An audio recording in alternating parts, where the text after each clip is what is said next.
sini. Langsung aja Pak ya kita. Baik. Nanti berikutnya ya.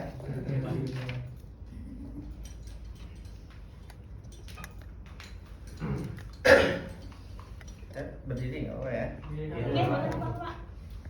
Assalamualaikum warahmatullahi wabarakatuh. Waalaikumsalam warahmatullahi wabarakatuh.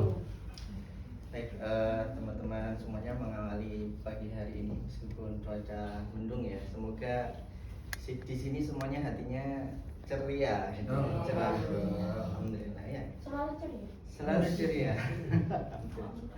Jadi apapun yang terjadi tetap bahagia. Kan tadi ya. Alhamdulillah, gimana?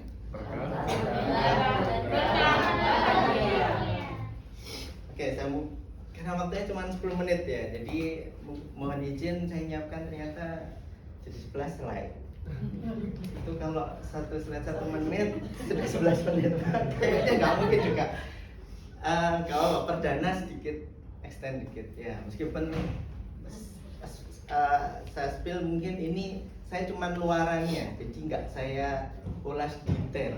Nah, semoga ini membingkai semuanya inspirasi pagi di kemudian hari. Jadi nanti akan dipecah-pecah lah detailnya gitu ya. Ya, diawali dengan ini ada quote yang menarik ya oleh Jack Welch. Katanya sebelum menjadi seorang pemimpin, kesuksesan itu sepenuhnya mengembangkan diri sendiri. Namun ketika menjadi pemimpin itu mengembangkan orang lain. Bisa dipahami? Gitu ya. Jadi anggap saja misalkan kita belum menjadi seorang pemimpin. Jadi saya set basic aja. Ya, jadi bagaimana kita mengembangkan diri sendiri. Tetapi kalau sudah jadi pemimpin, mengembangkan orang lain. Jadi sukses kita adalah bagaimana kita sukses mengembangkan diri, ya, meningkatkan kapasitas diri. Gitu. Oke, lanjut. Biar nggak panjang, lanjut aja langsung sampai full aja. Teman-teman yang kedua, ya, kapasitas organisasi itu tidak akan lebih besar dari kapasitas kolektif dari pemimpinnya. Sekali lagi, dari individu yang ada di dalam organisasi. Jadi kalau kita tidak mengembangkan diri, itu secara otomatis organisasi itu tidak akan berkembang kapasitasnya, gitu ya. Capaiannya nggak mungkin berkembang. Itu sederhananya seperti itu. Kenapa? Karena organisasi itu kan gabungan dari individu-individu, ya, bekerja sama di dalamnya. Jadi kalau kapasitas di dalamnya orang-orangnya ini kapasitasnya kecil-kecil semua, ya membentuk formasi yang nggak terlalu besar juga, gitu, ya. Membesar tapi tidak terlalu besar. Tetapi kalau di sini orang-orangnya luar biasa semuanya, hebat gitu ya, itu ketika membentuk sebuah formasi jauh luar biasa. Nah, itu yang kita harapkan, itu ya. Jadi saya mau bicara tentang kapasitas pada hari ini, pagi ini, gitu ya. Lanjut, Mas. Pertanyaan saya, kalau misalkan ada air hujan, kira-kira kalau mana yang paling efektif untuk menampung air hujan paling banyak? Kolam. Ya. Ini saya bicara terkait dengan apa? Kapasitas. Rahmatnya Allah itu luar biasa, rezekinya Allah itu luar biasa, gitu ya. Masya Allah, kan Ar-Rahman, Ar-Rahim dan sebagainya, masih banyak. Itu tergantung kita. Yang pertama tentu kita putuskan ya. Kalau ada air hujan kita mau nampung nggak itu. Kalau kita nggak menampung ya nggak ada yang kita dapatkan, bener kan? Ya, rezekinya Allah kan luar biasa. Tinggal kita mau jemput nggak, pertama itu. Ketika kita menjemput itu, apakah kita menyiapkan kapasitas yang kecil atau yang besar? Jadi tergantung kepada siapa sebenarnya, diri. Makanya kan hisab itu kan masing-masing, gitu ya. Jadi semuanya ini tergantung amal perbuatan yang di dunia. Kira-kira gitu sederhananya. Lanjut, Mas. Nah sekarang kalau yang ini kapasitas yang paling besar yang mana? Yang dalam. Tentu ya. Nggak butuh kecerdasan lah untuk membedakan ini. Nah, saya berharap kita itu seperti inilah minimal. Ini analogi ya, metafora. Yang ketiga, misalkan seperti ini. Saya berharap kita bebas bertumbuh dan terus bertumbuh seperti yang sebelah kiri saya, sebelah kanan kalian semuanya. Jangan dibonsai, gitu ya. Tahu kan kalian tanaman bonsai sebanyak-banyaknya buahnya ya segitu ya. Tapi gimana kalau itu adalah pohon apa sih? Jeruk ya. Pohon jeruknya luar biasa tinggi besar, gitu ya. Ketika berbuah ya potensinya buahnya akan lebih banyak. Gitu ya. Makanya kata Rasul, sebaik-baik manusia adalah yang paling banyak apa? Manfaatnya. Nah, itu butuh sekali lagi nanti kapasitas ya. Lanjut Mas, biar nggak panjang-panjang. Teman-teman semuanya, kita semuanya ada di sini punya peran yang kita jalani kadang tidak cuma satu, betul? Ada yang jadi seorang anak, ada jadi seorang ayah, kepala keluarga, kepala organisasi, manajer, apalagi aktivis dakwah, aktivis organisasi, segala macam. Punya jabatan banyak ya, punya banyak peran.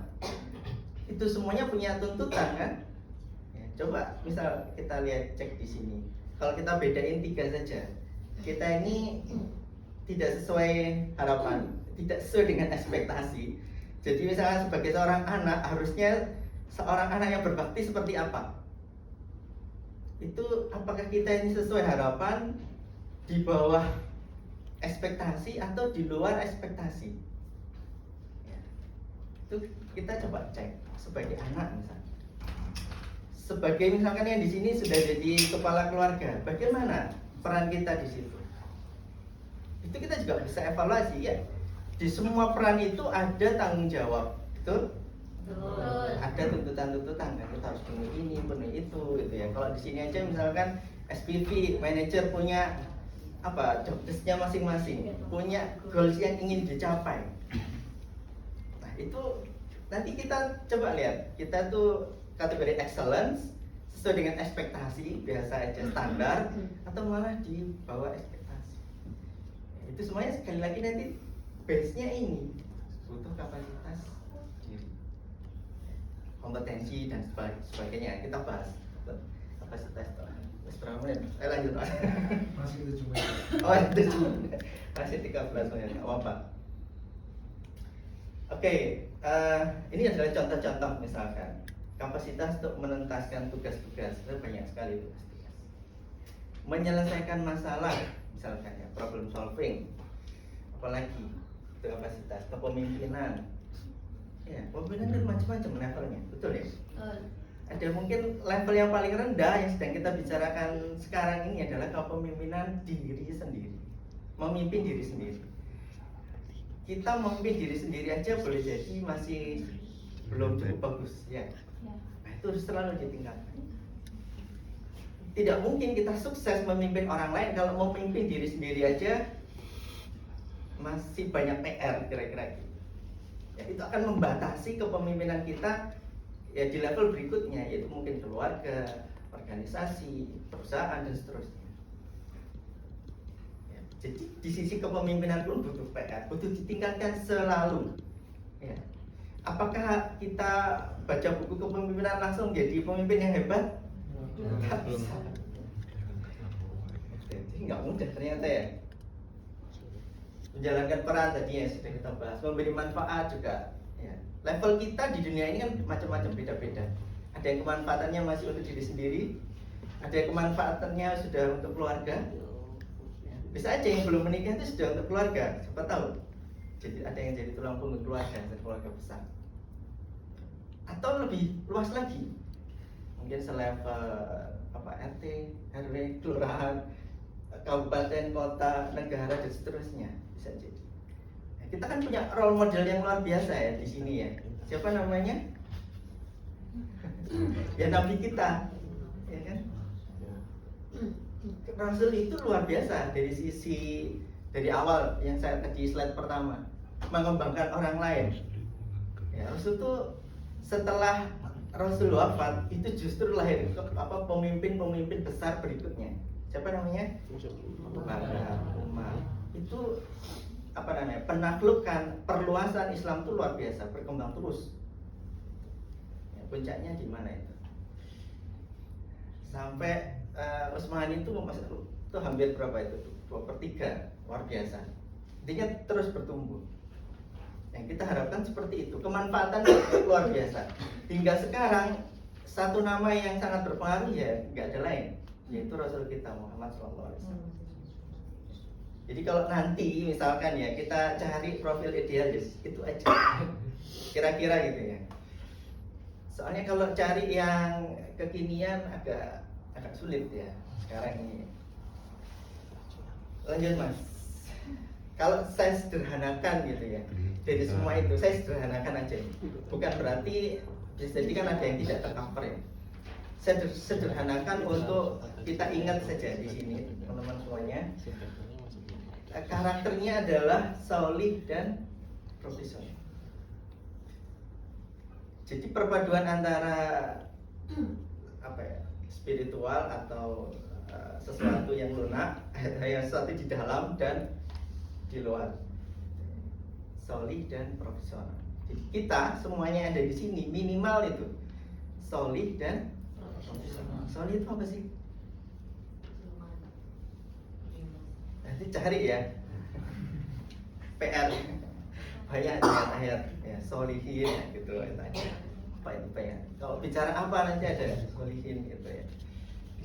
Yang jelas terkait dengan kebaikan gitu ya, terkait dengan kontribusi ya, nanti balasannya di surga itu kata tadi solihin. Kalau bahasa keseharian kita di profesional ini kita padukan antara keimanan dan profesionalisme. Saya ingin kita nanti padukan ini. Gimana cara membangunnya? Saya mau bahas lebih sedikit detail aja. Masih ada waktu berapa menit? Masih 3 menit. 3 menit. Lanjut. Nah, ini 4 hal yang harus kita bangun ya, yang jadi konsentrasi lah setidaknya, yang mengkonstruksi kapasitas kita. Ya, jadi kapasitas kita itu terkait dengan pikiran, ya.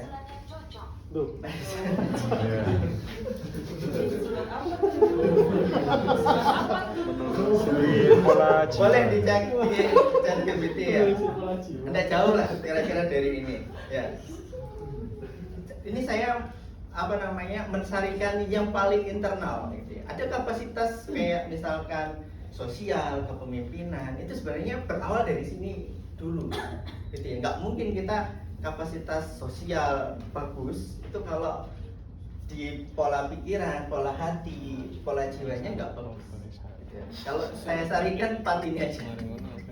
Yang pertama adalah pola pikiran itu dari mindset positif dan kekuatan ilmu. Kan ada hadisnya itu man arada dunya fa alaihi bil ilm. Ya. Man arada akhirah fa alaihi bil ilm.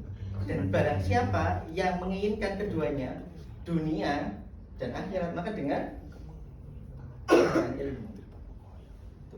Jadi di pikiran ini yang pertama adalah ya ilmu itu. Jadi kalau kita mau menghendaki sesuatu sukses di dunia ini dan di akhirat, itu kuncinya adalah yang pertama ilmu. Jadi ilmu agama ya dituntut ya, makanya kita fasilitasi setidaknya ya, ada pembinaan makanan, ada ngaji dan seterusnya. Harapannya itu ya tidak hanya cuma ilmu ini ya, mungkin di pelatihan dan sebagainya yang mungkin lebih ke manajerial, soft skill dan seterusnya, tetapi juga yang hubungannya sama hati dan jiwa ini kita juga harapannya ditumbuhkan. Kompetensi ada di atas, di pikiran. Ya, mindset positif juga di situ. Tadi sempat kita bicara tentang pohon dan bonsai ya. Seseorang yang banyak pikiran negatifnya tuh kayak bonsai itu. Jadi sebenarnya potensinya itu luar biasa, tapi berkali-kali dipangkas oleh apa? Pikiran negatif. Kayaknya saya nggak bisa. Sepertinya saya nggak punya modal untuk itu. Iya. apalagi saya lahir di keluarga yang tidak beruntung dan seterusnya, banyak yang kita bikin batasan-batasan dalam pikiran kita itu. Saya takut, saya khawatir dan seterusnya. Jadi jangan sampai pikiran-pikiran negatif itu mendominasi. Caranya gimana itu tidak saya bahas di pagi hari ini. Di pertemuan-pertemuan berikutnya mungkin bisa dibahas salah satu dari kalian, atau mungkin di kesempatan yang lain bisa saya bahas ya, terkait dengan mindset. Apakah kita pakai growth mindset atau fixed mindset, macam-macam lah nanti bahasannya. Lanjut kedua, pola hati. Sebentar mas, saya tadi sudah izin extend sedikit ya. Yang kedua di pola hati. Pola hati ini pengendalian diri, pengendalian emosi. Bahasa kerennya adalah apa? Emotional intelligence. Macam-macam lah. Artinya sebenarnya pengelolaan emosi. Ya. Hari ini misalkan ternyata hujan, itu kan faktanya sama, tapi bisa jadi mewujudkan realitas yang berbeda di orang yang berbeda. Mungkin bagi penjual es di pinggir jalan dia merasa kok hujan. Kayaknya potensi saya hari ini untuk terjual banyak berkurang, bener ya? Betul. Tapi mungkin bagi penjual jas hujan atau payung ini alhamdulillah gitu ya. Nah, kita itu setiap hari, mungkin setiap saat dihadapi dengan berbagai stimulan itu, fakta-fakta. Kemudian tinggal kita kan memutuskan bersyukur atau mengeluh, ya kan? Yang muncul apa? Alhamdulillah apa? Aduh, kok hujan lagi, gitu kan? Arab boleh. Yang paling sering kan ya hujan. Kenapa? Karena mungkin kita tuh berpikir itu buat kepentingan kita tertentu ya. Kita kan nggak berpikir itu ternyata manfaatnya sudah ditunggu-tunggu siapa gitu kan. Nah, kadang-kadang kita cuman berpikir untuk diri kita sendiri, kadang-kadang ya. Gitu. Jadi disempitkan. Padahal rahmatnya Allah itu luar biasa. Hindari kita. Jadi yang hal-hal yang membatasi ya, saya ingin kasih contoh aja ya. Membatasi kayak misalkan benci, dendam, terus apa lagi? Iri hati. Iri, apalagi? Dengki. Apalagi yang hubungannya sama hati. Sombong, kecewa. Hal-hal yang negatif itu kalau berada di dalam diri kita, yang pertama sebentar, itu pernah kita alami nggak? Pernah kan? Sebenarnya nggak apa-apa, itu manusia. Rasul pun juga seperti itu. Cuma jangan lama. Rasul ketika berdakwah di Taif itu kan disakiti ya. Sudah pernah dengar ceritanya? Saya nggak cerita di sini ya. Kan dimaki-maki, dikata-katain, dilempari batu, berdarah dan seterusnya. Tapi ketika ditawari kemarin ceritanya mereka itu dihukum dengan mau ditimpain gunung, Rasul kan enggak, malah ingin kebaikan buat mereka. Luar biasa ya. Ada yang di sini kalau disakiti itu doain ya Allah berikan dia itu kebaikan, hidayah. Masya Allah. Nah itu butuh latihan, bener nggak? Betul. Karena spontanitasnya manusia itu pengen dibalas kan. Iya, nggak boleh jahat itu. Nah itu ketika dilhatin, habis itu langsung positif, itu hilang bebannya. Nah ini kalau dendam itu disimpan gitu ya, sudah menyakiti kita tuh disimpan sampai 10 tahun, bahkan ada yang sampai 20 tahun.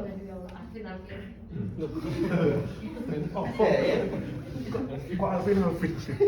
Nah sisi positifnya berarti apa? Memaafkan gitu ya. Jadi yang dari kecewa, dendam itu diganti dengan memaafkan. Nanti habis memaafkan hilang itu beban. Beban yang ringan, misalkan ini cuma HP, kita pegang gini, kalau 1 jam kan sakit ya. Iya. Nah seperti itu. Dan itu mengurangi kapasitas kita. Ya, kapasitas diri kita tuh berkurang karena apa? Ada beban di dalam kita, ada yang mengisi. Kalau kita punya wadah tadi ya, sebesar apapun kalau sudah terisi ya, kapasitas yang kosong itu jadi berkurang. Nah, sisi-sisi negatif itu harus dihilangkan. Itu latihannya gimana? Di bahasan berikutnya ya. gitu. Nanti silakan ada yang mau mengulas ini gitu ya, saya tawari. Kemudian pola jiwa deh, memang tipis ya antara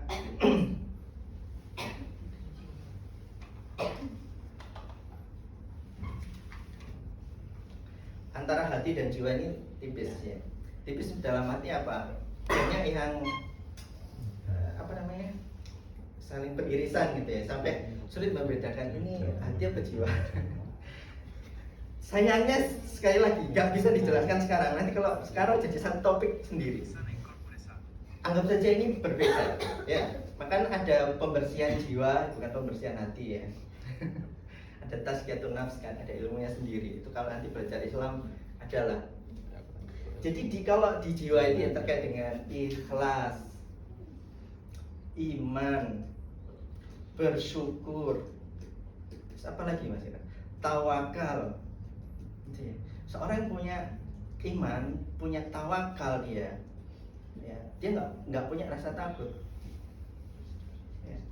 Dia sedang menggantungkan berbagai urusannya kepada Allah yang maha misalkan segalanya, maha kuat, maha kuasa, maha segalanya, maha memudahkan dan seterusnya. Maka nggak ada kekhawatiran dalam dirinya, ya kan? Kita urusannya lagi dipegang oleh Allah yang maha kuasa. Orang kita kadang disopiri orang yang nggak tahu aja, kita kadang tenang ya. Gitu, apalagi ini Allah yang maha kuasa. Ya. Oleh karena itu ini juga perlu dibangun ya. Gitu ya, terkait dengan keimanan kita. Kesabaran, bersyukur, ikhlas, apa tadi? Tawakal dan seterusnya. Ya. Sisi negatifnya bisa nanti dicari. Yang terakhir, pola fisik penting juga. Kenapa? Karena kita butuh kesehatan untuk bisa produktif. Ya. Tidak hanya kita, kadang-kadang keluarga di sekitar kita, keluarga inti juga bisa dipastikan sehat. Kalau keluarga kita nggak sehat, diri kita sendiri jadi produktif nggak? Terganggu juga. Benar nggak? Pernah ngalami nggak? Pernah kan? Ya, kebetulan hari ini Mas Ruli nggak bisa karena harus menemani anaknya ya di rumah sakit. Kita doakan semoga cepat sembuh. Gitu. Ini kan contoh ya, kadang ada musibah seperti itu. Nah itu kalau terjadi dalam diri kita, ya kan banyak hal, harusnya mungkin kita bisa berkontribusi, tapi karena ada hambatan sakit dan seterusnya, jadi nggak bisa optimal. Dan seterusnya, ketika kita membangun kekuatan pikiran, kekuatan ilmu, itu kan butuh waktu. Ada nggak yang tiba-tiba langsung tadi ya, baca habis ikut training tiba-tiba langsung kapasitasnya besar? Nggak bisa. Ya, semuanya butuh waktu dan memang butuh diuji. Butuh langsung berhadapan dengan masalah, baru kadang-kadang kita itu mengerti, gitu ya, memahami, dan itu ilmunya jadi menetap. Kayak kecerdasan emosional tuh nggak bisa baca buku dikasih training tiba-tiba jadi cerdas emosional. Itu juga harus dia itu mengambil tanggung jawab, berhadapan dengan banyak orang, berbagai karakter, kadang ada yang menjengkelkan, tapi di situ dia bisa mengelola, membiasakan diri. Tapi kalau cuman baca belum tentu, ya. Karena semuanya ini nanti harus natural keluar dalam diri kita. Gitu ya. Kalau bisa bawah sadar, itu keluar. Itu yang dinamakan dengan akhlak ya, menetap. Ya, akhlaknya ketika tersandung ya astagfirullah gitu ya. Bukannya nyebut apa biasanya? Udah. Apalagi kecoa. Ya dan seterusnya itu seperti itu ya. Sama tadi kan ketika tiba-tiba ada naik sepeda motor disalip main trempet gitu. Omong apa gitu. Dikejar atau apa, itu beda. Jadi saya harap dari semuanya ini tuh pengendalian diri ya, bagaimana kita memimpin diri kita sendiri. Nah itu butuh latihan, butuh ya memang berada di dunia nyata. Kalau kita belum pernah menghadapi berbagai ujian, cobaan yang seperti itu, sedikit yang sekarang ini yang kita alami ya nggak banyak-banyak kapasitas kita nggak berkembang. Jadi untuk tumbuh membesar itu butuh waktu dan memang butuh diuji. Makanya Rasul tuh ujiannya paling besar. Kayak ketahuan, ayo mas. Lanjut mas. Ya, ini saya tutup ya. Teman-teman semua, kalau semuanya itu intinya butuh dibangun dan butuh keputusan kita untuk memastikan saya ingin lebih baik. Itu penting. Karena kalau kita tidak memutuskan untuk menghadapi tantangan, ketika ada tantangan kita lari, ya kita nggak nggak bertumbuh kapasitasnya. 1% saja lebih baik, maka 365% lebih baik dalam setahun. Ya, jadi 3 kali lipat. Jadi saya berharap selalu kita ini men-setup diri kita untuk ingin lebih baik, belajar selalu. Jadi semuanya tadi itu belajar. Ya, makanya kata Rasul, belajar itu ya hingga sampai liang lahat, sampai kita ajal menjemput. Jadi nggak cuma sudah lulus S1, S2 sudah cukup, enggak seperti itu. Lanjut mas. Ini pesan saya terakhir. Ya, sederhananya kalau memang nggak bisa set up macam-macam gitu ya, sederhananya gini aja. Yang ini pesan saya, menyederhanakan ya, bukan berarti ini saja. Jangan pernah melakukan suatu sekedarnya saja. Ya, selalu lakukan yang terbaik di setiap baik tugas, amanah, pekerjaan, ya, dan lakukan pengembangan, lakukan improvement. Jadi orang tua gitu, lakukan lebih baik, lakukan refleksi, gitu ya, belajar, jadikan lebih baik di semuanya tadi, semua peran, semua tugas, amanah, pekerjaan dan seterusnya. Ya, ketika kita sudah memaksimalkan potensi itu, hasilnya ya segitu, ya kita nikmati, kita syukuri, habis itu kembangkan lagi, gitu ya. Biasanya seorang yang sudah mencapai potensi, kalau misal balon tuh ditiup itu sampai maksimal, itu nanti agak melar dikit gitu ya. Kalau otak itu gitu. Potensi juga seperti itu. Siapa yang mungkin terbiasa angkat beban atau mungkin push up pertama dia bisa 5. Push up berikutnya bisa 7. Itu kalau dibiasakan mungkin 20 enggak ya biasa aja. Ya kan? Terbiasa jalan juga itu 1 kilo, 2 kilo nggak apa-apa. Tetapi kalau misalkan tidak terbiasa jalan, tiba-tiba jalan 10 kilo, ya luar biasa, terasa, gitu kan? Ya.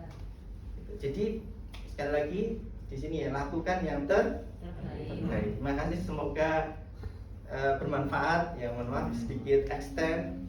Saya cukupkan. Assalamualaikum warahmatullahi wabarakatuh. Waalaikumsalam.